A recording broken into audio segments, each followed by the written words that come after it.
오늘 겁시다. 오늘 이제 물리 쪽 들어갈 거고요. 이제 규제 기준 이쪽 펴시면 물리로 넘어갈게요. 일단 이쪽 넘어오시고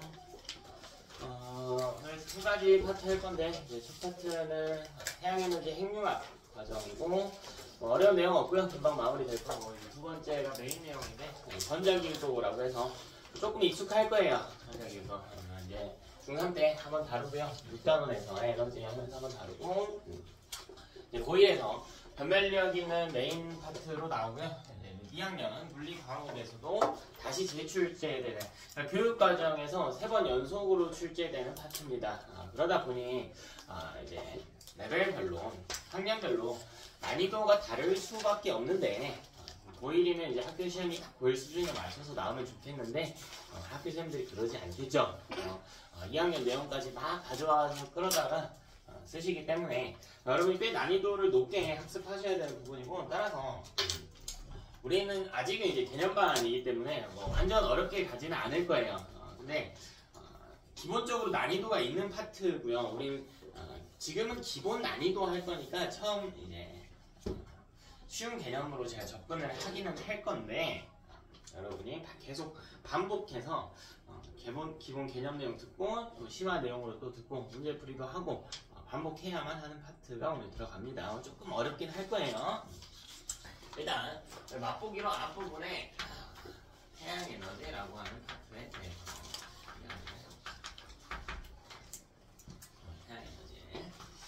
태양에너지는 지구상 에너지의 99.99%를 차지합니다. 99.99%의 근원입니다.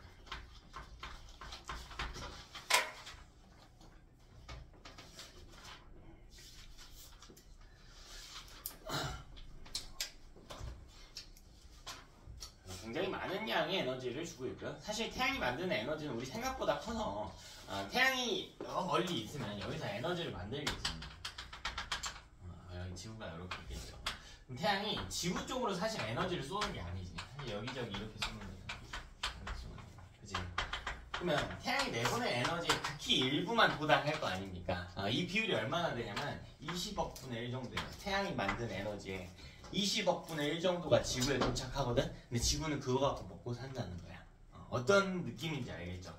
굉장히 많은 양의 에너지를 만들어내고 있다. 자, 그럼 태양은 어떻게 이렇게 에너지를 만드는가? 반응을 수소 핵융합이라고 합니다. 수소 핵융합 과정이라고. 이 수소 핵융합 우리 앞부분에서 다뤘어요. 우리 별 하면서 다뤘습니다. 주결성에서. 이거는 조건이 있어요. 태양의 중심부여야 되고요. 1500만 켈빈 이상의 온도를 다뤄야 됩니다. 중심부에 1500만 켈빈 이상의 온도에서 일어나는 반응입니다. 매우 높은 온도가 필요하다. 반응이 일어나기 위해서. 그죠? 자, 그럼 우리는 이 수소 핵융합이 뭔지 좀 이해를 해야 됩니다. 한번 가져와 볼까요? 간단하게 보면 4개의 수소가 필요해요. 수소가 H라고 쓰죠. 우리 원소기호 쓰는 거 한번 연습 좀 해볼까요? 우리 수소. 일단 쓰기 위해서, 제대로 쓰기 위해서는 이 원자의 번호를 알아야 돼. 수소는 몇 번이야? 이 정도는 알아야지. 1번이야. 왜 1번이야? 1번이야. 그거는 결과예요. 1번이기 때문에 전자가 하나인 거야. 인과관계가 조금 차이가 있어요. 자꾸 말을 해봐야 돼. 왜 1번이지? 뭔가 개수랑 상관이 있거든요. 근데 전자는 아니에요. 그렇지. 양성자의 개수였어. 자, 우리 양성자가 뭐였냐면 원자의 가운데에 핵이 있으면 이 안에 양성자와 중성자가 존재 가능했는데 양성자는 하나당 플러스 1의 전하를 띠고 있는 입자인 거야. 그지? 자, 근데 민경이 뭐라고 하냐면 전자가 하나예요 라고 해서 원자라고 하는 놈은 기본적으로 전기적으로 중성이어야 한단 말이야. 그럼 플러스 1이 있으면 얼마도 있어야 돼? 마이너스 1이 있어야 돼. 그래서 전자도 하나인 것 뿐이야. 그러니까 구조가요, 양성자 숫자에 의해서 원자 번호가 결정이 되고 원자는 중성이기 때문에 양성자 수와 전자 수가 같은 것 뿐이지 전자가 하나이기 때문에 1번이다 라고 하면 안 되는 거야. 무슨 느낌인지 알겠나요? 구분을 좀 해주면 좋겠습니다. 자, 그래서 이때 양성자 숫자를 왼쪽 아래에다 써줘요. 1 여기다가 써줘. 자, 이걸 우리가 뭐라고 부르냐면 양성자 수라고 부르는 거예요. 자, 근데 같은 표현으로요 원자 번호라고 쓸 수도 있겠다. 원자 번호. 됐나? 자, 근데 여러분 핵 속에 양성자 말고요 다른 입자도 하나 있었는데 기억나나요? 중성자라고 하는 친구도 있어서 뉴트론이라고 해서 우리 핵에 있는 양성자가 P라고 쓰거든요. P. 자, 이거는 둘 다 플러스의 전하를 띠고 있어요. 그럼 이때 플러스랑 플러스는 서로 어떻게 해? 서로 밀어내죠. 같은 전하를 띠고 있으면 밀어내지. 자, 그럼 핵이 커지면서 원자핵이 붕괴한단 말이야. 이런 일 있으면 안 되겠죠? 그래서 얘네 너네 서로 밀지 마 라고 해서 여기 가운데에 중성자가 이렇게 끼어 있는 거예요. 어떤 느낌인지 알겠니? 그래서 여기 과학적인 표현으로는 양성자 간의 반발력을 억제하는 입자다 라고 표현을 합니다.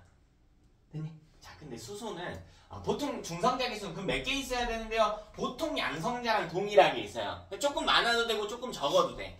이런 거야. 우리 길가에 사람이 싸우고 있대. 그러면 안 되지만 3명이 싸우고 있대. 몇 명이 말려야 돼? 3명이 말려도 되고 4명이 말려도 되고 2명이 말려도 되죠. 그래서 양성자 수는 중성자 수는 고정은 아니에요. 양성자는 고정인데 근데 보편적으로 고등학교 정도에서 다루는 건 양성자 수와 거의 동일하다라는 겁니다. 거의 동일해요. 근데 수소는 좀 입장이 다르죠. 수소는 몇 번이야? 1번이란 말이지. 양성자 몇 개요? 하나예요. 그럼 이렇게 있죠. 혼자 있죠.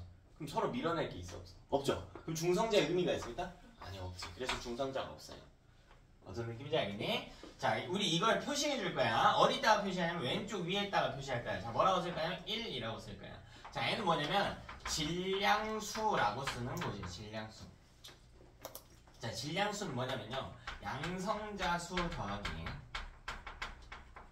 중성자 수예요. 자, 정확히 질량은 아니고요 양성자랑 중성자에 의해서 원자의 질량이 결정되기 때문에 입자의 숫자를 보여주는 겁니다. 요거의 숫자를 봐도 질량을 어느 정도 유추할 수 있어요.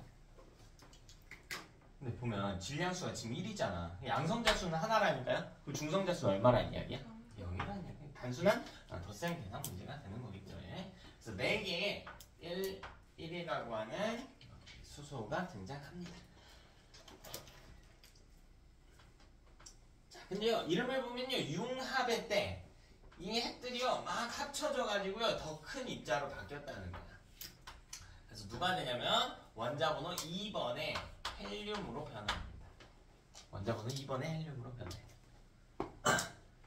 근데 헬륨은 양성자 2개가 있단 말이야. 중성자 수 정확히 찾을 수는 없지만, 수소는 좀 예외적인 거예요. 양성자가 하나지만 중성자가 보편적으로 없어요.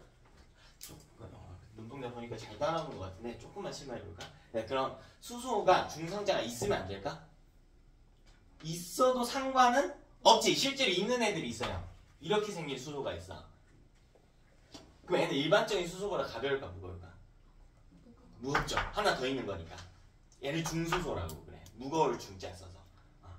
중성자가 종종 2개 있는 애도 있어요. 별로 쓸모는 없지만 효율적이진 않아. 그러니까 숫자가 적어요. 이런 애들은 일반적인 수소는 양성자만 하나 있거든. 얘네 질량은 다 비슷해요. 거의 똑같아. 얘보다 무겁겠지. 몇 배가. 몇 배 무거워? 얘보다 몇 배 무거워? 아니지. 하나 있었는데 하나 둘 세 개니까 3배 무거워. 얘를 삼중수소라고 불러. 3배 무거운 수소는. 이런 애들도 있기는 해요. 있기는 하다 그냥. 자, 우리 다시 본론으로 돌아가세요. 헬륨이라고 하는 놈은 양성자가 2개야. 그럼 중성자도 보통 몇 개다? 2개다. 그럼 이렇게 생겨 있을 거 아니야. 이게 헬륨 원자핵 내부의 모습이란 말이에요. 됐나? 그럼 이 질량수를 쓸 때요. 양성자 2개, 중성자 몇 개? 4개가 된단 말이에요. 그러니까 이 위의 숫자에서 밑에 숫자를 빼면 중성자 개수가 나오는 거예요. 알지? 자, 그리고 에너지가 매우 많이 발생합니다. 에너지가 발생해요. 이때 이제 발생하는 에너지는 나중에 공식화해서 아인슈타인의 질량 에너지 등가로 구할 수도 있지만 직접 구하지는 않을 겁니다. 이때 내용을 이해하는 친구들은 조금 이상하다고 느끼는 게 있을 거예요. 보면요. 왼쪽에 입자를 볼게요. 수소의 원자 핵만 볼게. 양성자 하나만 있다라고 했잖아요. 근데 이런 수소 원자 핵이 몇 개 있대? 4개 있지. 그러니까 결국 양성자가 총 몇 개 있는 거야? 4개 있는 거지. 자, 이 형태에서 이렇게 바뀌었단 말이야. 그럼 중간에 무슨 일이 일어나야 될까? 이때 무슨 일이 일어나야 될까? 양성자 2개가 바뀌어야지. 뭘로? 중성자 2개로 바뀌어야 되잖아. 되니? 자, 이런 걸 핵 붕괴 과정이라고 하는데 우리 고등 과정에서는 다루지 않아요. 그냥 바뀌었구나 정도로 가져가면 됩니다. 묻지 않아요. 이거 고등 과정에 물어볼 수가 없어. 내용이 좀 많이 딥해가지고 물어볼 수가 없어요. 앞부분에서 살짝 가볍게 나올 수는 있는데 그건 앞부분 하면서 다시 하고요. 됐죠? 자, 그럼 우리는 이때 뭘 파악할 거냐면 질량수라고 하는 걸 파악할 거예요. 질량을 나타내는 입자들의 숫자입니다. 자, 그럼 좌변에는 여기 입자가 질량수가요 하나짜리가 4개 있단 말이야. 그럼 질량수가 총 얼마니? 에서 여기도 4로 어때? 1.8. 그치? 여기 우리 중3 때 뭔가 배우는 것 같아. 앞부분에서 반응 전과 후의 질량은 같다. 질량 보존의 법칙이죠. 자, 질량 보존 법칙과 아무런 상관이 없어요.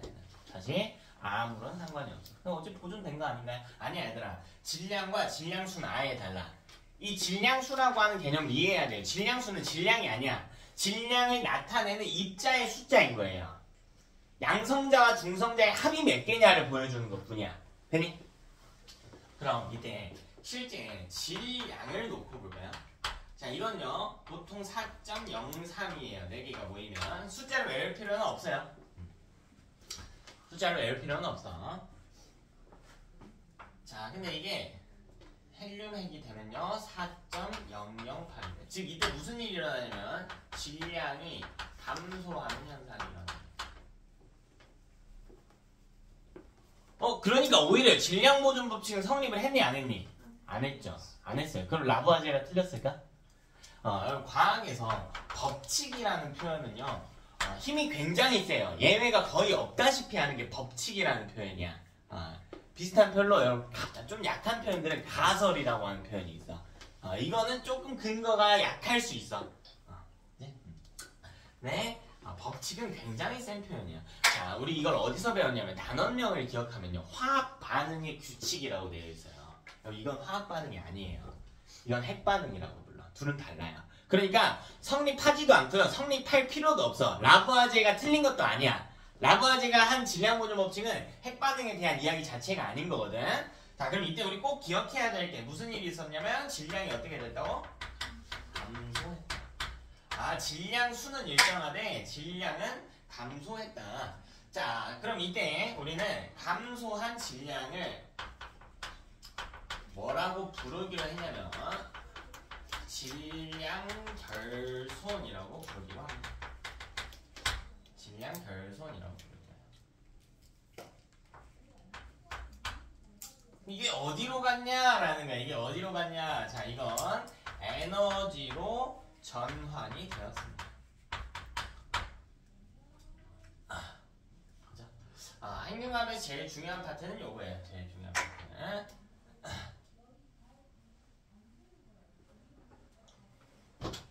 자, 이거는요 우리 아인슈타인이 정리한 내용. 아인슈타인이 뭘 주장하냐면 질량, 에너지, 증가 원리 혹은 공등성의 원리, 이걸 가지고 설명합니다. 자, 이게 무슨 이야기냐면요 제일 쉽게 이야기하면 이거야. 질량이 있는 입자가 있고요. 자, 질량이 없는 에너지가 있을 때 이 둘은 서로 교환이 가능하다는 겁니다.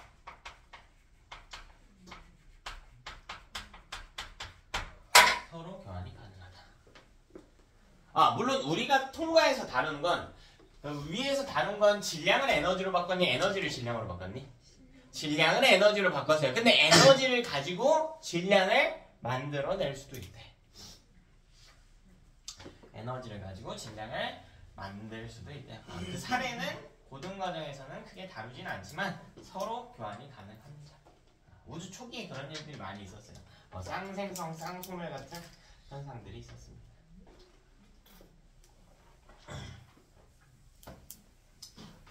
자,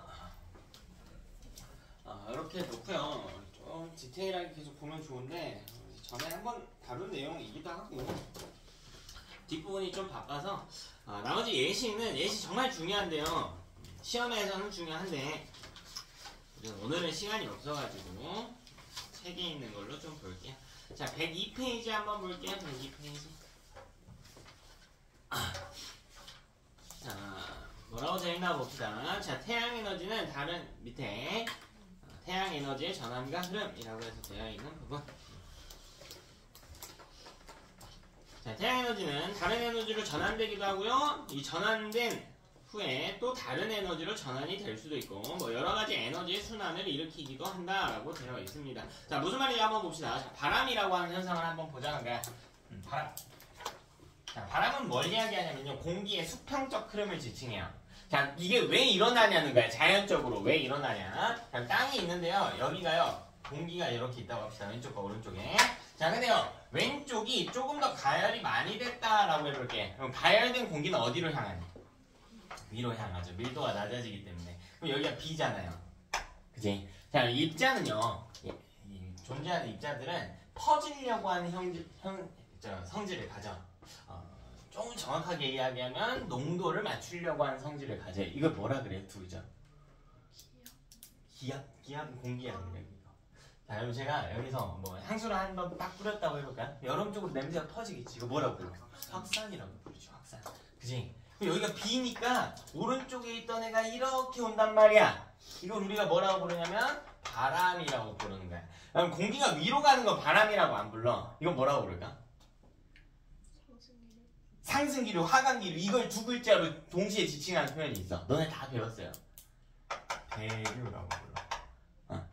연직 흐름은 대류라고 부르고요. 수평적 확산은 바람이라고 부르는 거야. 자, 어쨌든 이 바람이 일어나기 위해서는 이 부분이 가열돼서 올라가야 된단 말이야. 가열 누가 해줬어? 태양이 해줬겠지. 그래서 바람이 부는 것도 태양 덕분이다라는 겁니다. 근데 여기 여러분 바다라고 해볼까? 밑에 땅이 아니라 바닷물이 있을 거 아니야. 바닷물이 바람 따라서 같이 이렇게 가겠지. 이건 우리 뭐라고 불러요? 해류라고 부르죠. 그래서 해류 역시 태양 에너지를 근원으로 한다는 겁니다. 자, 오른쪽에 태양광 발전도 나와 있네요. 태양광 발전. 태양은 우리에게 에너지를 두 종류를 주고 있어요. 첫 번째는 빛 에너지고요. 두 번째는 열 에너지입니다. 자, 방금 이야기한 물을 가열하는 건 열 에너지죠. 근데 이건 뭐래요? 태양 뭐래? 태양 광이래. 그치? 빛 에너지래요. 빛 에너지. 그래서 우리 다음 주에 이런 발전 과정들은 조금 자세히 다룰 건데 태양광하고 태양열은 아예 원리가 달라요. 아예 다릅니다. 자, 다음 것도 볼까요? 광합성 중요하지. 광합성. 우리 생물군집과 너네한테 뭐라고 이야기하는 겁니까? 이 생명체들의 집합과요. 생명체가 아닌 것들을 좀 나눠볼까요? 환경을. 자, 생명체가 아닌 것들이 생명체 쪽으로 에너지를 가하는데 그걸 받을 수 있고 줄 수 있는 건 유일하게 태양과 식물밖에 없다라는 거야. 그래서 태양 에너지를 가지고 식물한테 저장이 된다라는 거죠. 광합성이니까 빛 에너지를 이야기한다. 그래서 우리 뭐 이산화탄소하고 물을 가지고요. 포도당과 산소를 만드는 이 과정에서 빛 에너지가 이렇게 들어온다라고 배웠잖아. 근데 이 빛 에너지가 어디에 저장돼? 어디에 저장돼? 포도당에 저장이 된단 말이에요. 자, 어떤 식으로 저장이 된다라고 했냐면 포도당 화학식 기억하죠? 이제 익숙하지? 요거 C 몇 개? 6개. 자, 이걸 배열을 해보면요 이렇게 돼 있단 말이지. 자, 이 C와 C를 연결하는 여기에다가 에너지를 저장해 놓는 형태예요. 자, 이렇게 입자와 입자 사이를 연결하는 데 저장된 에너지 우리가 뭐라고 부르냐면 화학 에너지라고 불러요. 화학 에너지. 그래서 어떤 화합물 속에 저장된 에너지를 화학 에너지라고 부른대. 자, 화석연료. 석탄, 석유, 천연가스 3개를 이야기하지. 옆에다 좀 적어놓을까요? 석탄, 석유, 천연가스. 뭔지는 알아야겠죠? 간단하게 이야기를 해보면 석탄부터 이야기합니다. 석탄은 식물의 사체가 묻혀서 만들어지는 거고, 석유나 천연가스 경우에는 이 경우에는 동물이나 미생물 같은 것들이 죽어서 만들어진 연료를 지칭하는 표현이에요. 근데 이거 누가 만들었다고 하냐면 태양이 만들었대. 조금 이상하게 들릴 수가 있단 말이에요. 태양이 석탄을 만들었다고, 석유를 만들었다고. 좀 이상하게 들릴 수 있을 것 같아요. 땅속에서 만들어지는 건데 태양 안 닿지 않나 이렇게 생각할 수가 있는데 관점이 그게 아니고요. 에너지를 관점으로 보는 거예요. 어쨌든 식물의 사체가 죽어서 석탄이 됐잖아요. 이걸 역으로 거슬러 올라가 보는 거예요. 그럼 식물의 사체 에너지가 있었겠죠? 그럼 식물이 살아있을 때도 에너지가 어땠어? 있었을 거 아니야. 뭘 통해서 얻었어요? 그치, 광합성 통해서 얻었지. 그래서 태양 에너지가 근원이라는 거야. 동물은요? 똑같죠? 아침 먹었는데요? 네. 뭐 먹었어? 샐러드 먹었대. 샐러드 먹었대. 풀 먹었대. 그죠? 자, 그럼 우리는 광합성을 하지 않지만 우리가 얻은 에너지는 다 누구로부터 왔냐면 광합성하는 풀들로부터 왔단 말이야. 그치? 저 아침에 돼지고기 먹었는데 돼지 뭐 먹었어? 돼지는? 돼지 잡식이니까 그래. 뭐 이것저것 먹었다 치더라도 그러면 결국 밑으로 내려가다 보면은 광합성하는 풀, 나무 같은 것들이 우리 생산자라고 칭하죠. 이런 친구들이 있을 수밖에 없다. 걔네가 광합성에서 얻은 에너지가 먹이사슬을 따라 우리에게 올라온 것뿐이다. 우리가 죽어서 석유가 된다고 하더라도 결국 그 근원은 태양 에너지에 있다라는 거야. 그러니까 이 근원의 99%라고 하는 걸 이해를 잘 못하는 친구들이 있어요. 그럼 저는 태양 갖고 오늘 뭐 별거 안 했는데요? 저는 오늘 쓴 태양 에너지보다는 전기 에너지가 훨씬 많은데요? 자동차에서 뗀 쓴 기름이 더 많은데요? 자, 이런 것들의 근원을 파고들면 다 태양 에너지에 있다는 거예요. 저희 집은 풍력발전 쓰는데요.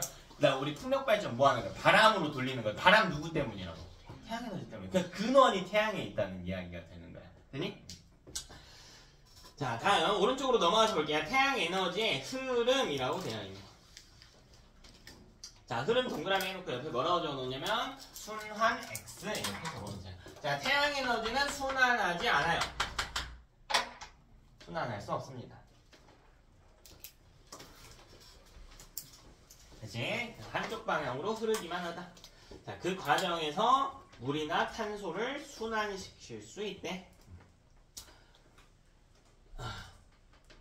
그래서 여러분이 좀 중요한 이야기인데 에너지는 순환하지 않아요. 그러나 물질은 순환합니다. 에너지는 순환하지 않으나 물질은 순환해요.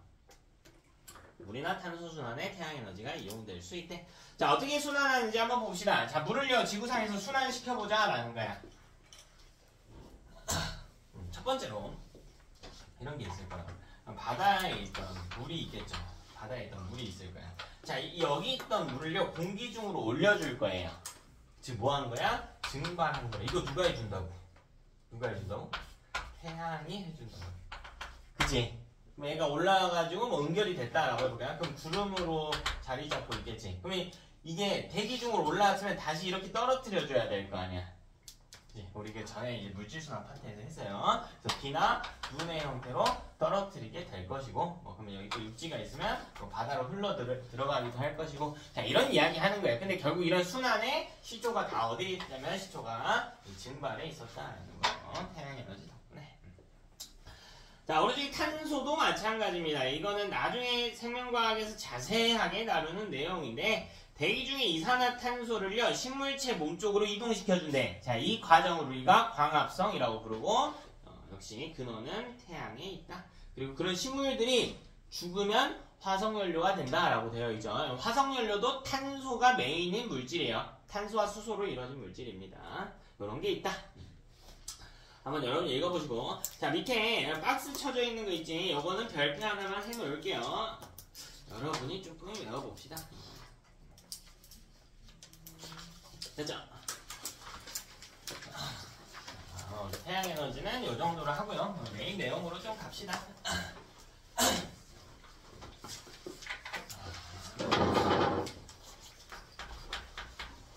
이번에는 전자기유도라고 하는 이제 교육과정이 개정이 되면서 여러분부터는 물리가, 전기가 좀 많이 쉬워졌어요. 원래 이거 다음에 이 파트만큼 어려운 단원이 있었는데 그게 빠졌어. 그러니까 조금 조금 편한 마음으로 너무 부담 갖지 말고 양이 많지는 않으니까요. 부담 좀 내려놓고 열심히 해봅시다. 전자기유도라고 하는 걸 배워봅시다. 이게 사실 개정된 거리가 별로 마음에 들지는 않는데 원래 순서대로 좀 배웠는데 어떤 흐름이 있었냐면 이 이전에 에너지의 다양한 종류에 대해서 배우는 파트가 있었어. 여러분이 알고 있는 에너지 뭐 있는 거? 뭐 있어요? 비대에너지, 혈에너지, 화학에너지, 운동에너지, 세트로 위치에너지, 뭐 소리에너지, 그죠? 등등 다양한 에너지들이 있었단 말이야. 근데 그 중에서 우리가 사용하기 제일 유용한 에너지가 뭐죠? 전기죠, 바로. 전기는 수송, 저장, 그리고 전환이 굉장히 편리한 형태거든. 그러니까 우리가 일상생활에 쓰는 에너지의 대부분은 뭐야? 전기 에너지란 말이야. 이걸 이전 파트에서 배우는 게 있었거든요. 그래서 이 파트에서는 뭘 배우냐면, 그럼 전기 에너지를 첫 번째로는 만드는 방식에 대해서 배워야 될 거 아니야. 그죠? 자, 그걸 전자유도라고 그래. 그리고 여기 다음 파트 단원이 있었어. 조금 어려운 내용이 있었어요. 자, 그럼 뭐냐면 다음 파트는 오늘 어쨌든 전기 만들 거예요. 그거 오늘 할 거야. 만들고 나면 우리 집으로 보내겠지. 발전소에서 만든 양이 우리 집에 그대로 도착했을까? 아니죠. 중간에 에너지 손실이 있단 말이에요. 선을 따라오면서 그 손실량에 대해서 다루는 단원이 있었는데 그게 빠졌어요. 이름만 들어도 조금 어려워 보이지 않아? 그런 단원이 빠졌고 우리는 오늘 할 이야기는 전기 에너지를 대체 어떻게 만드는가에 초점을 두는 거예요. 자, 그 과정을 우리가 전자기유도라고 그래. 전자기유도는 목적이요. 전기 에너지의 생산 방식에 있습니다. 그러니까 목적이 전기 에너지를 생산하는 거예요. 자, 여러 가지 방법이 있겠지만 그 중에서 우리가 발전소에서 가장 많이 쓰는 방법이요. 알아야겠죠. 알아야겠지. 우리는 전기 에너지를 실제로 만들어 볼 겁니다. 이걸 어떻게 만드는가? 그걸 전자기유도라고 합니다. 이 파트가 어려운 이유는요. 아까 처음에 이야기했던 대로 2학년 과정에 뭐 문제가 내려와서 뭐 고난도의 유형들이 들어오는 것도 있지만요. 근본적으로 전자기유도를 어려워하는 친구들은 99% 다 개념을 안 외워요. 마찬가지예요. 화학과 마찬가지로 우리 어려운 파트들은 다시 반복한다라고 했어요. 그러니까 처음부터 완벽할 필요는 없는데 개념은 알고 가야 된다고. 개념을. 문제풀이 그래서 내가 많이 틀려도 된다고 했잖아. 개념 외우는 데 초점을 둬야 너네 실력이 올라간다. 자, 먼저 볼게요. 자, 주인공은요. 일단 코일이 필요해요. 코일이 필요해. 코일. 도선이야. 도선. 여기 전류가 흐를 수 있는 도선이야. 우리 전류 기호로 뭐라고 부르죠? 전류 기호로. 기억 안 나나? 기억 안 나도 괜찮아 얘들아. I라고 불러. I라고 불러. 전류는 기호로 I라고. 좀 이 약자는 길어요. Intensity of Flow라고 해서 흐름의 강함을 지칭하는 표현이거든요. 그래서 요거 약자를 알 필요는 없고. 자, 코일이 있어. 왜? 우리 뭐 만드는 게 목적이라고? 전기 에너지 만드는 게 목적이야. 그럼 전류가 흐르게 해야 될 거 아니야. 그럼 흐를 수 있는 깡통인 코일이 필요한 거라고요. 됐나? 근데 코일은 보통 일자 모양의 도선보다는 꼬여있는 도선들을 이야기하긴 해요. 꼬여있는 도선이다. 자, 그럼 이 코일 주변에 뭐가 존재하고 있었냐면요. 자, 원래 있던 건 아니에요. 자기장이라고 하는 게 있다라고 해봅시다. 자기장. 이 뉘앙스를 좀 기억해 볼까요? 코일은요, 전류랑 관계가 되어 있어. 자기장 하면 보통 뭐가 떠오릅니까, 여러분? 자기장을 만들려고 그래. 그럼 뭐가 필요할까? 그렇지, 자석이 필요하죠. 자석이 필요해요. 자, 이 주변에요, 자석을 내가 억지로 갖다 놓은 상황이라고 해봅시다. N극이든 S극이든 상관은 없어요. 상관없어. 그럼 이 자기장 이야기 나온 김에 조금만 더 딥하게 볼까?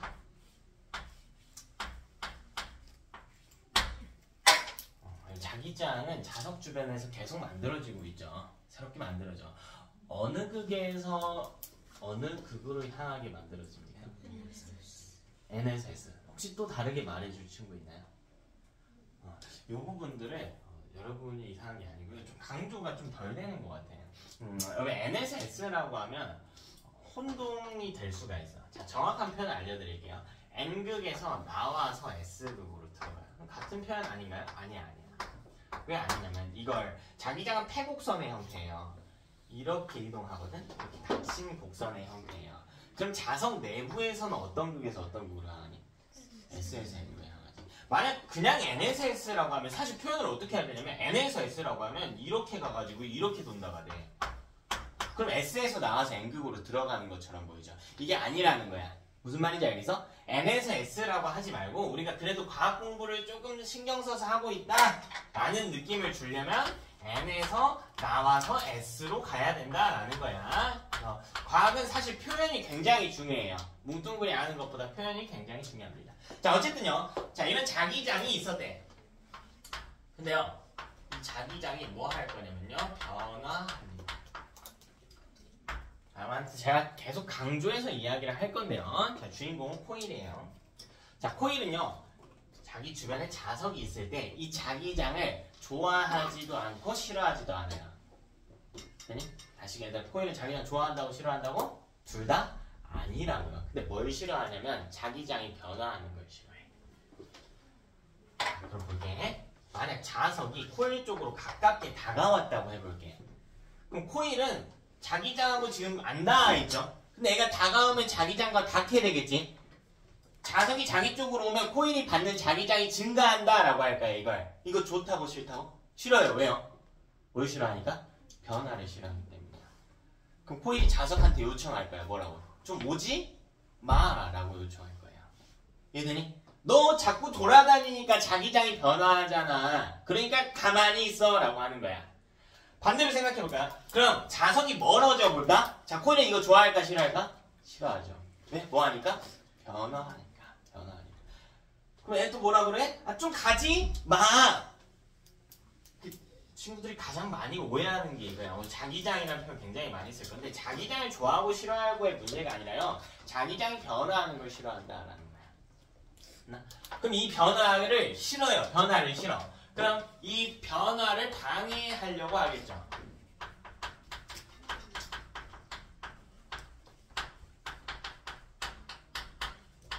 자, 변화를 방해하려고 할 겁니다.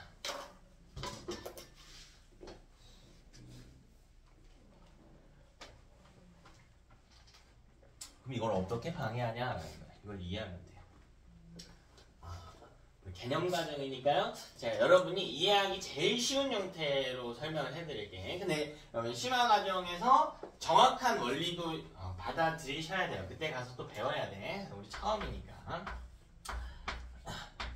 자, 만약 이렇게 된 자석이 이렇게 다가오려고 한다고. 자, 코일 좋아해 싫어해? 싫다니까. 좀 오지 마 라고 할 거야. 그럼 자석을 밀어내기 위한 방법이 있어요.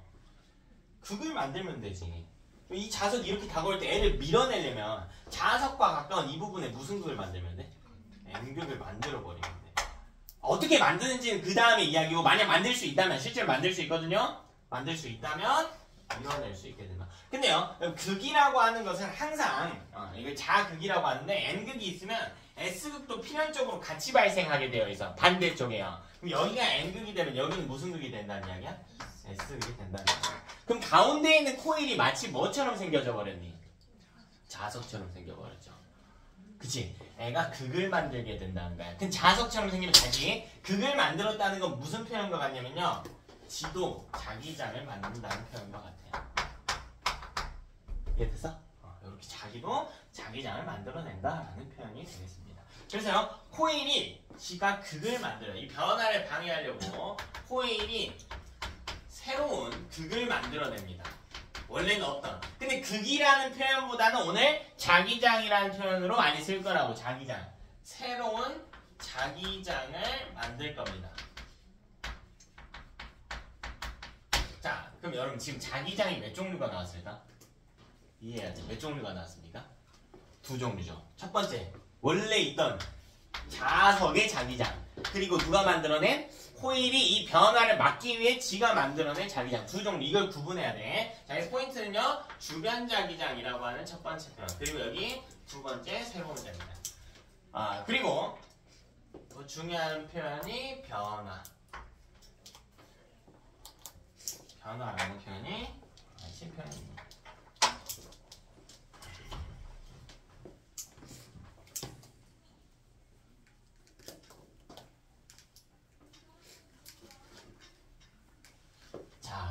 그럼 이때 다 했어요. 이제 결과적인 이야기는 다 했고. 근데 코일은 전류가 흐르는 도선인데 자석이 아닌데 어떻게 극을 만드나요? 하는 것만 이야기하면 되죠. 그럼 전선 주변에 극이 만들어질 수 있죠. 자기장이 만들어질 수 있어. 사실 여러분 중학교 2학년 때 배웠지. 이거 뭐라 그래요? 전류에 의한 기억이 잘 안 날까? 자기장이라고 그래. 전류에 의한 자기장이라고 불러요. 전류가 흐르면요 그 주변에 자기장이 생성이 돼. 뭔 이야기 하는지 알겠어? 너 이거 2학년 때 많이 했잖아. 요거 다시 할 거예요. 자, 이거 설명한 법칙 이름이 뭐죠? 오른손을 가지고 했었는데 누군가의 오른손 법칙이라고 불렀었어. 기억나니? 앙페르의 오른손 법칙이라고 해요. 앙페르의 오른손 법칙. 이따가 다시 좀 정리해줄게. 앙페르의 오른손 법칙이라고 불렀어. 앙페르라고 하는 건 좀 익숙할 수도 있어요. 자, 왜냐면 여러분 전류의 기호를 아까 내가 뭐라고 쓴다고 했어요? I라고 쓴다고 했지. 이게 얼마만큼 흘렀는지 수치가 있을 거 아니야. 그렇지. 그때 숫자를 쓰고 뒤에 단위로 쓰는 게 암페어거든요. 이 암페어가 앙페르의 이름이에요. 이거 미국식으로 읽으니까 암페어가 되는 거예요. 그러니까 모르긴 몰라도 이 사람은 전류에 대해서 되게 전문가였지. 되게 전문가였어요. 자, 어쨌든요. 자, 코일이 새로운 자기장을 형성한다고 했는데 이걸 형성하기 위해 다시 코일에 뭐가 흘러야 된다? 그렇지. 자, 이때 흐르는 전류를 우리가 유도 전류라고 부릅니다.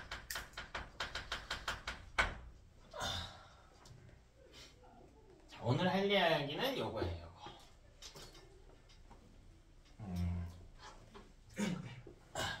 우리는 이 코일한테 자기장을 자꾸 변화시켜서 사실 코일을 괴롭히는 겁니다. 우리는 지금부터 코일을 괴롭혀 볼 거예요. 우리 목적은 뭐예요? 뭐 하는 게 목적이지? 전류를 만들어야지. 그럼 코일이 있으면 그 주변에서 자기장을 계속 어떻게 해줘야 돼? 변화를 시켜주면 코일이 스트레스를 받는단 말이야. 좀 변화하지 마! 라고 하는 이 수용하는 과정에서 전류를 만들어서 방해하려고 하는 거야. 우린 그 전류를 활용하는 거지 오히려. 됐나? 잘 따라오는 것 같으니까 제가 유형을 한번 보여드릴게요.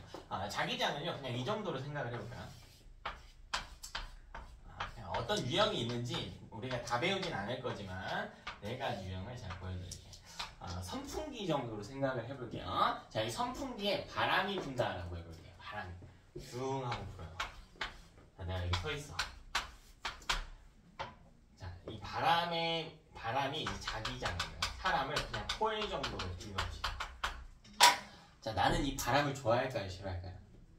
내가 어떻게 알아? 그치? 나 좋아해요? 싫어해요? 좋아하지도 않고 싫어하지도 않는다니까. 자, 애가 싫어하는 건 뭐예요? 이 바람의 세기가 어떻게 하는 거예요? 변화하는 걸 싫어하는 거지. 자, 선풍기가 자기장을 만들고 있지. 그러니까 애가 자석 정도의 비유가 되는 거야. 자, 이 파트에 이 흐름을 알면요 어떤 유형이 출제되는지 알 수가 있어.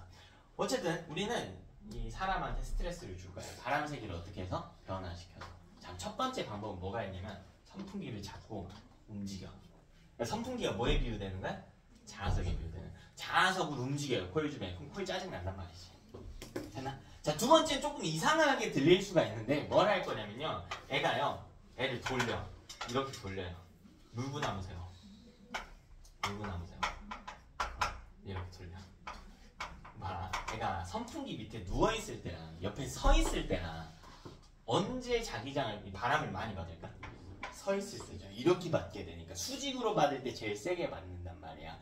사람을 돌리진 않을 거고요. 이거 오늘 할 유형이에요. 놀랍게도. 물고 남으세요. 코일을 돌려버리는 거야. 코일 돌려요. 주변에서. 이거 오늘 할 거고요. 뭐 다음 좀 간단한 방법이 있어. 사람도 안 건들고 선풍기도 안 건들고 무슨 방법이 있을까? 버튼을 바꾸면 돼. 그치? 자기장 자체의 세기를 바꾸면 돼요. 자, 그 다음 뭐 할 거냐면 사람이 돌리진 않는데 이렇게 움직일 거야. 이렇게. 자, 바람이 여기까지만 도달한다 라고 할 때 이 구역 밖에 나가. 그럼 바람 안 받지? 다시 들어오게 해. 자, 이렇게 되면 받는 바람의 세기가 바뀔 거 아니야. 이렇게 4가지 유형이 등장해요. 근데 우리는 개념반이니까 2가지 유형. 그것도 조금 쉬운 버전으로 다룰 겁니다. 그치? 결국은 이렇게 4가지 유형이 등장할 거야. 자, 그럼 첫 번째 내용부터 한번 살펴봅시다. 자, 우리 유형 다루기 전에요. 연습 좀 해봅시다. 자, 어쨌든 전류가 발생한다고 했는데 이때 발생하는 전류의 방향에 대해서 좀 따져봅시다. 이걸 좀 따져봅시다. 자, 먼저 자석 하나 놓을게요. 자석의 N극 부분을요 아래로 향하게 하고, 여러분 제가 안 그렸지만 위에는 당연히 S극이 있는 거예요. 무조건 두 개의 극이 있어요. 자, 자석은 여기 NS가 있을 때 반 잘라도 다시 내부에서 N과 S로 나눠집니다. 무조건 반대 극이 있습니다. 자, 그리고 이 밑에 코일을 놓을 거야. 근데 여러분 코일이 이렇게 생겼다. 처음부터 이렇게 그리면 여러분이 저 어떻게 생긴 거야 하고 헷갈리는 친구들이 많아. 그래서 제가 좀 배려해서요 가운데 원통 모양의 철심을 하나 놔줄게. 그리고 여기다가 감아볼게. 그럼 잘 보인단 말이야. 어떻게 감겨져 있는지. 자, 어떻게 감을 거냐면 자, 똑같이 감아주셔야 돼. 감는 방향 중요해요. 자, 여기서 출발해가지고 우리 이런 원통이 있다라고 해봅시다. 자, 여기서요 제가 이렇게 감을 거야. 이렇게. 자, 휴지의 뒷면을 넘어와서 다시 앞면으로 이렇게 감아줄 거야. 이렇게. 그치? 이렇게. 뭐 세 바퀴 감았는데 두 바퀴만 감아도 상관은 없어요.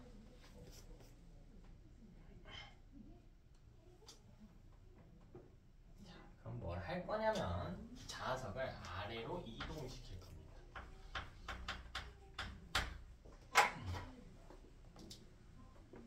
자석을 아래로 이동시킬 거예요. N극 쪽을 코일을 향하게 하고 아래로 이동시켜 볼 거야. 그럼 코일은 이거 좋다고 싫다고? 싫어, 짜증나. 왜 자석이 움직이니까 자꾸 자기장이 어때요? 변화하지.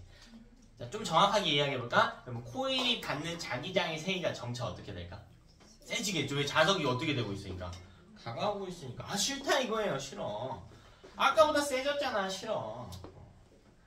그럼 코일이 자석이 막 다가오고 있으니까요. 결국 너 오지 마 라고 밀어내려고 할 거라고. 그럼 이 코일이 자석과 가까운 쪽에 밀어내기 위해서 극을 만든다고. 여기 무슨 극을? N극을 만든다. 이 정도가 이제 중3에서 다루는 내용이 크게 차이 없죠? 크게 차이 없어요. 자, 우린 여기서 한 단계 스텝만 더 나가면 된다고. 그럼 어떻게 해야 위쪽에 N극이 만들어지는가? 요것만 따져주면 된다고. 여러분 당연히 아래쪽은 S극이에요. 아래쪽은 S극이 형성이 되는 거예요. 어떻게 해야 되는가? 자, 우리 어디까지 해석했나 하고 볼게요. 자, 자석이 다가와요. 코일 주변 자기장이 변화했네요. 그죠? 자, 그래서 코일이 이 변화를 방해하기 위해서 새로운 자기장, 즉 새로운 극을 만들었네. 여기까지 했네요. 그럼 마지막 줄만 해석하면 돼. 이렇게 극 만들려면 뭐가 있어야 된다고? 전류가 있어야 된다고. 전류가 흐르면 그 주변에 자기장이 생기거든. 자, 그걸 정리한 아저씨가 누구냐면 앙페르라고. 이때 우리 좀 앙페르의 오른손 법칙을 써준다고. 앙페르가 뭐라고 하냐면 야, 전류가 흐르더니 주변에 자기장이 생긴다고?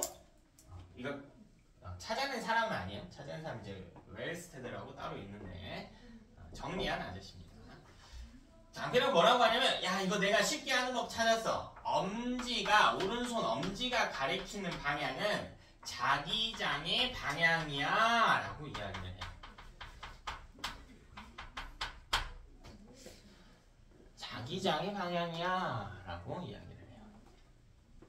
자기장의 방향이야 라고 하니까 사람들이 이해를 못하는 거야.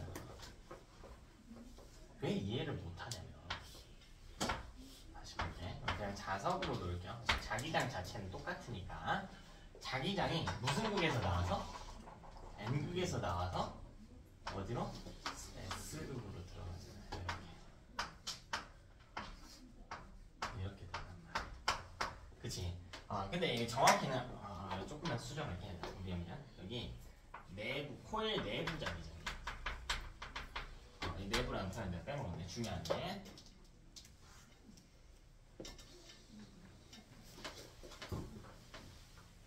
코일 내부 자기장의 방향. 또 중요한 표현이야. 자, 왜냐면 여러분 화살표 방향 보세요. 자, 코일 내부에서는 지금 이 화살표가 어느 방향을 향하고 있니? 그치?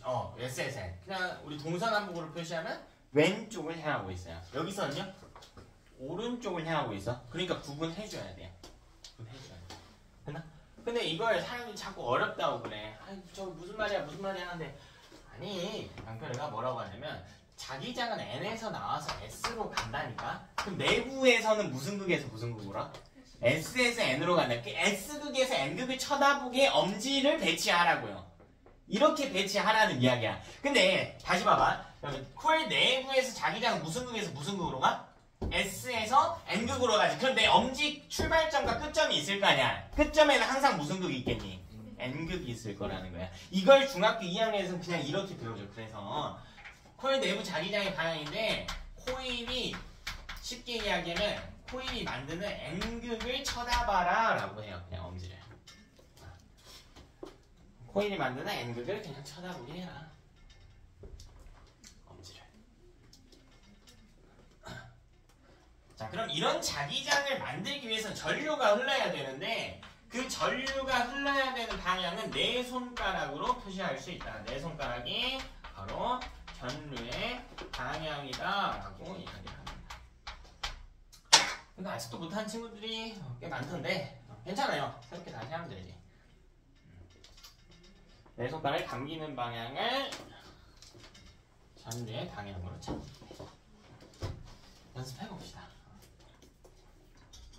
원래 어려워. 이해가 잘 됐다면 사실 내 생각에 중학교 2학년 때 아직 입체적인 감각이 부족할 때 좀 어려운 친구들이 있을 수 있을 것 같아. 아직까지 그냥 넘어간 친구들이 있을 수 있을 것 같아.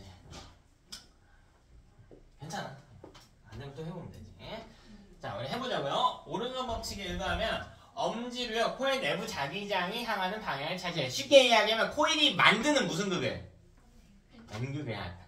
자석이 만드는 게 아니야. 봐봐. 자석 기준으로 보면 여기 N, S 이렇게 돼 있지. N극이 오히려 어디에 있어요? 아래에 있죠. 그럼 이렇게 된다고. 자석 기준이 아니라고. 누구 기준이라고 항상? 코일 기준. 코일이 만든 N극은 코일보다 어디에 있어? 위에 있단 말이에요. 그럼 엄지를 위로 향하게 하라는 이야기가 되는 거야. 그럼 같이 해볼까요? 몇 번만 해봅시다. 조금 귀찮아도 필기도 해야 되고 오른손도 써야 되지만 필기할 시간 너무 드릴 테니까 그렇게 한번 해봅시다. 자, 그리고요 항상 손은요 편안하게 배치하세요. 편안하게. 종종 보면 막 신기하게 배치하는 친구들이 있는데 엄지가 위로 간 막 이러고 있는 친구들이 있어. 불편하죠? 자, 편하게 놓게 되면 여러분 시야가 어딜 보게 되냐면 손바닥을 보게 돼요. 그치? 한번 해보자고 귀찮더라도. 자, 그리고 손바닥에 아무 물체나 하나 이렇게 대볼게요. 아무 물체나 대도 괜찮아. 아무 물체나 대봅시다. 아무 물체나. 자, 그럼 이 펜의 뒷면이 여러분 손바닥과 닿아있는 되죠? 그치? 자, 그리고 내 손가락을 살짝 이렇게 잡아볼까요? 슬 돌려서. 그럼 여러분 손가락이 이제 펜의 앞면에도 닿게 되지.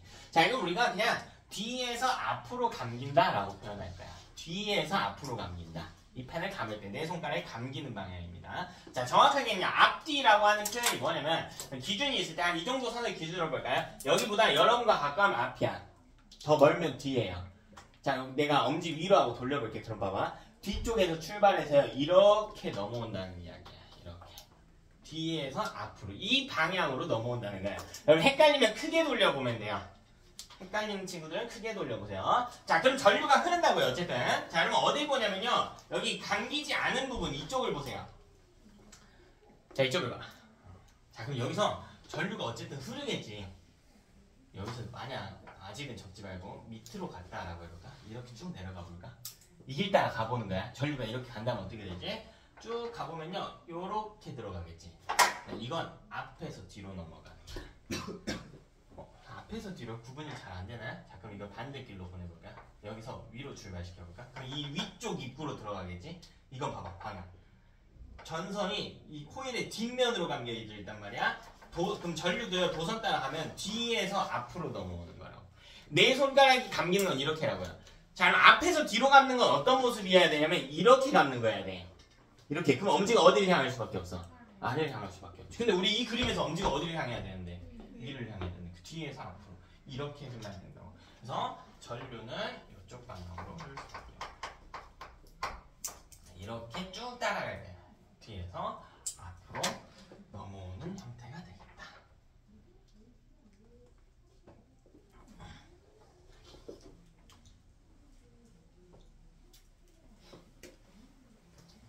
두 번째, 이번에는 자석의 N극 부분을 아래로 향하게 하고 이거를 위로 이동시켜.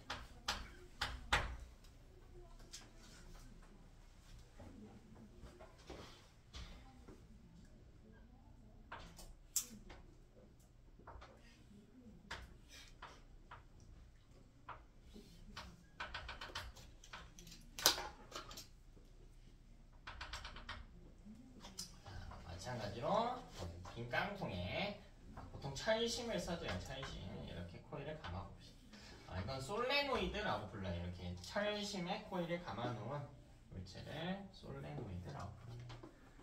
이렇게 위치시켜 놓고요. 상황을 한번 해석을 해봅시다. 자, 지금 이 상황에서는 좋아요. 그리고 합시다. 더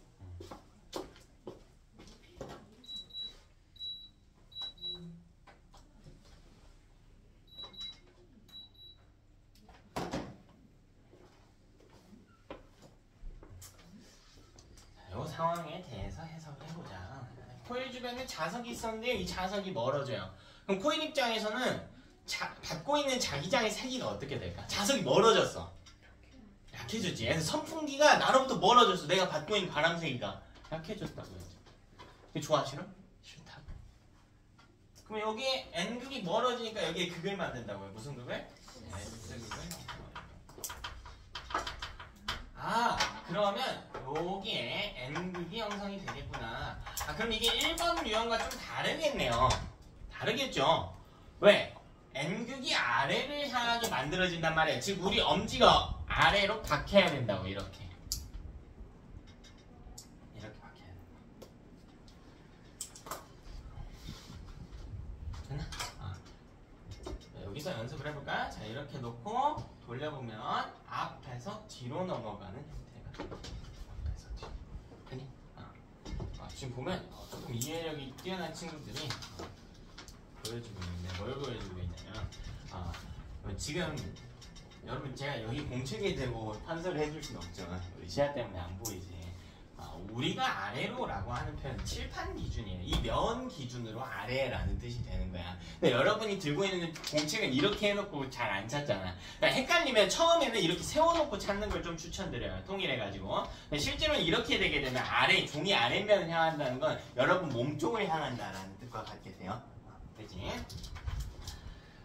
이렇게 만들어져요. 자, 그럼 엄지 아래로 하고 내 손가락 감아봅시다. 이렇게 감기겠죠? 여러분 시야가 손등을 보게 될 거예요. 손등을. 그럼 이건 앞에서 뒤로 감기는 형태가 될 거예요. 동찬 해봐. 자, 그 앞에서 출발했지? 내 손가락 크게 감아볼까? 이렇게 감아볼까? 그렇지. 뒤로 감기네. 앞에서 뒤로 감기네. 앞쪽에서 출발해서 정확히는 앞쪽에서 출발해서 여러분 기준 오른쪽에서 왼쪽으로 향한 후에 뒤로 들어가고 있네.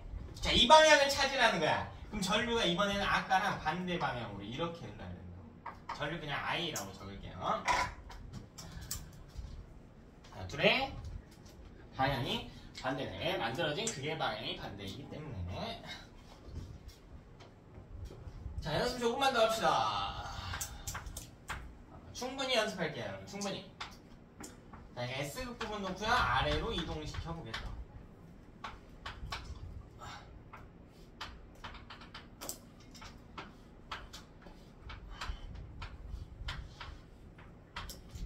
여기는 마찬가지로 이렇게 가봅시다.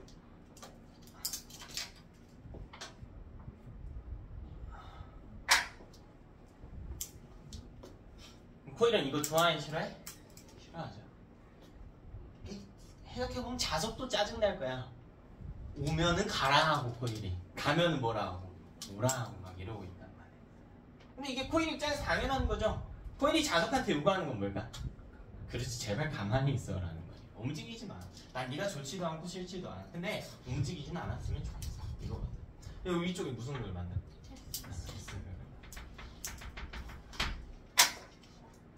그럼 여기가 N극이 형성. 그럼 사실 이건 자석의 극하고 이동 방향이 다르나 결국 이 자기장의 변화를 방해하기 위해서, 즉 자석의 운동을 방해하기 위해서 코일이 만드는 극의 방향은 같단 말이죠. 그러니까 전류 방향도 2번하고 어때요? 얘랑 같겠지.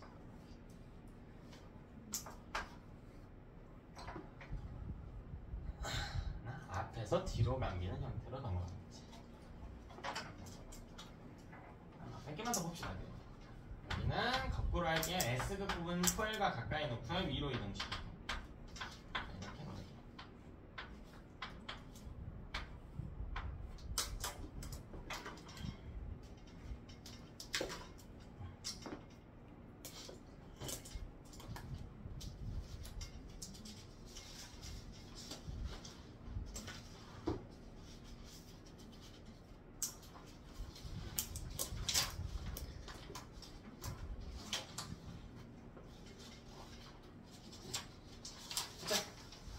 그럼 이것도요 상황 보면 애가 S가 도망가니까 여기에 극을 만들어. 무슨 극을?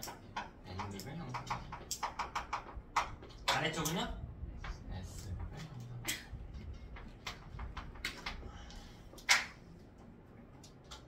그럼 이거 몇 번째 그림하고 똑같아? 첫 번째 그림. 그치? 근데 막 이거 흐르는 방향을 외우는 친구들이 있는데 그럼 저는 그냥 외울게요. 자, 위쪽에 N극이 형성되면 전류도요 이 길 기준 뭐 위로 올라가요 뭐 이딴 식으로 외우고 있는데 안 돼요. 왜 안 되냐면 얘랑 똑같은 그림 한번 그려볼게요. 제가 똑같이 이렇게 있는 식이에요. 근데 뭐 할 거냐면 여기 철심도 이렇게 있고 자 코일을 이렇게 반대로 감을게요. 들어줘. 코일 반대로 이렇게 감을게요. 두 바퀴 이렇게 하고 얘랑 차이점 알겠니? 코일 감긴 방향 반대입니다. 자, 근데 뭐 코일이 어떻게 감겼든 간에 S극이 도망가니까 이 위쪽에 뭔 극을 만들어서 N극을 만들어서 붙잡으려고 할 거 아니야. 그럼 언제 어디로 간다? 위로 간다. 내 손가락 감기면 어떻게 감긴다? 어디서 어디로? 뒤에서 앞으로. 그럼 이 방향대로 감기려면 이 오른쪽 길 기준 아래로 출발해야 될까? 위로 출발해야 될까? 뒤에서 앞으로 감기려면 아래쪽 길로 출발해야지. 이렇게 가지. 왜 위쪽 길로 따라 들어가면 앞에서 뒤로 넘어가거나 안 된다는 거야. 뒤에서 앞으로 넘어오도록 되는 거야. 즉 전류 방향이 얘랑 반대가 되죠. 코일 감긴 방향이 서로 달라졌기 때문에. 자, 아주 기본적인 예시들에 대해서 복습을 좀 했어요. 중3 단계에서 하는 거기에 전류 방향 정도 추가해서. 몇 가지 그림 더 볼 건데 조금 쉬었다가 10분 쉬었다가 13분 되면 할게요.